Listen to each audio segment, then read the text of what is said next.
સર્વે વહાલા વૈષ્ણવોને અમારા જય શ્રી કૃષ્ણ. વૈષ્ણવો, આજે આપણે સત્સંગમાં સત્સંગ કરીશું 84 વૈષ્ણવોની વાર્તામાં વાર્તા 6 ભાગ 2 કે જે પુરુષોત્તમ દાસના બેટા ગોપાલદાસની વાર્તા છે. તેમની વાર્તાનો આજે આપણે સત્સંગ કરશું. સત્સંગની શરૂઆત કરીએ એ પહેલા સર્વે વૈષ્ણવોને મારી વિનંતી કે તમે જો અમારી ચેનલ સબસ્ક્રાઇબ ન કરી હોય સબસ્ક્રાઇબ કરી લેજો. અને હા વૈષ્ણવો, જો અમારા ગ્રુપમાં ન જોડાયા હોય તો અવશ્ય જોડાઈ જજો, જેથી તમને દરરોજનો સત્સંગ મળી રહે. તો હવે આપણે શરૂ કરીએ આજનો પ્રસંગ. વાર્તા પ્રસંગ 84 વૈષ્ણવોની વાર્તા 6 ભાગ 2.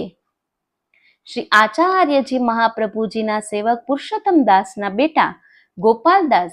આજે તેમની વાર્તાનો ભાવ જાણીએ. શેઠ પુરુષોત્તમ દાસ લીલામાં ઇન્દુલેખા એટલે કે શ્રી સ્વામિનીજીની સખી છે. તેની સખી ગાયન કલા તે આ છે. વ્રજભક્તોના વિરહ સંયુક્ત ગાયન તેની કળા ગોપાલદાસમાં ઝળકે છે.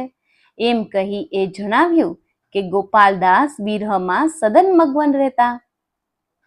ગોપાલદાસને શ્રી મદન મોહનજી સાનુભાવ જણાવતા, જે જોઈએ તે માંગી લેતા, એવા સદૈવ કૃપા કરતા. અને ગોપાલદાસ કીર્તન કરતા.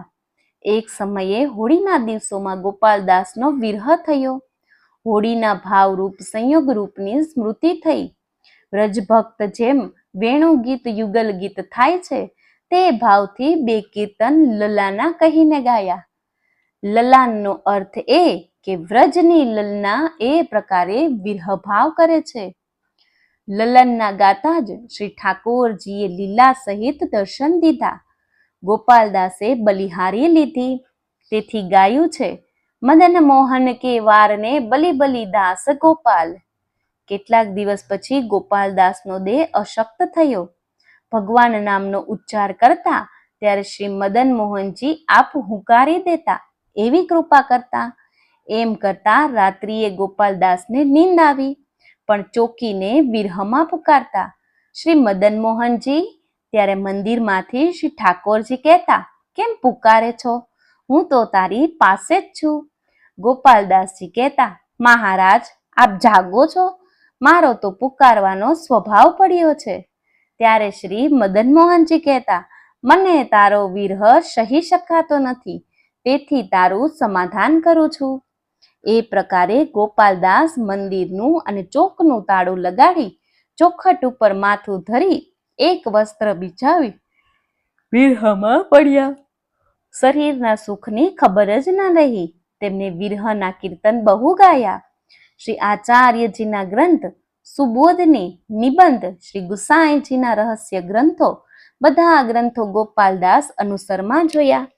સમય થાય ત્યારે ભગવત સેવા કરતા.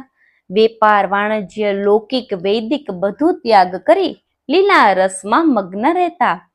શ્રી ગુસાઈજી ગોપાલદાસ ઉપર બહુ પ્રસન્ન, કેમ કે શેઠ પુરુષોત્તમ દાસનો પરિવાર તો એવો જ જોઈએ એમ કહેતા. વિરહની દશા અનિવાર્ય છે, તેથી ગોપાલદાસની વાર્તાનો વિસ્તાર નથી કર્યો. શેઠ પુરુષોત્તમ દાસના પરિવાર સહિત વાર્તા 1 આ પ્રકારે વૈષ્ણવ 11 થયા, પરંતુ પરિવાર સહિત વાર્તા ગણવાથી વૈષ્ણવ 6 થયા. તો વૈષ્ણવો, તમે અમારો સત્સંગ છેલ્લે સુધી સાંભળ્યો એ બદલ આપનો ખૂબ ખૂબ આભાર.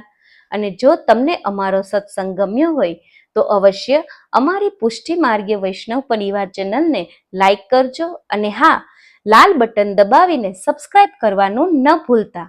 અને વધુમાં વધુ વૈષ્ણવો સુધી આ સત્સંગ શેર કરજો. એવા સર્વે વહાલા વૈષ્ણવોને મારા જય શ્રી કૃષ્ણ.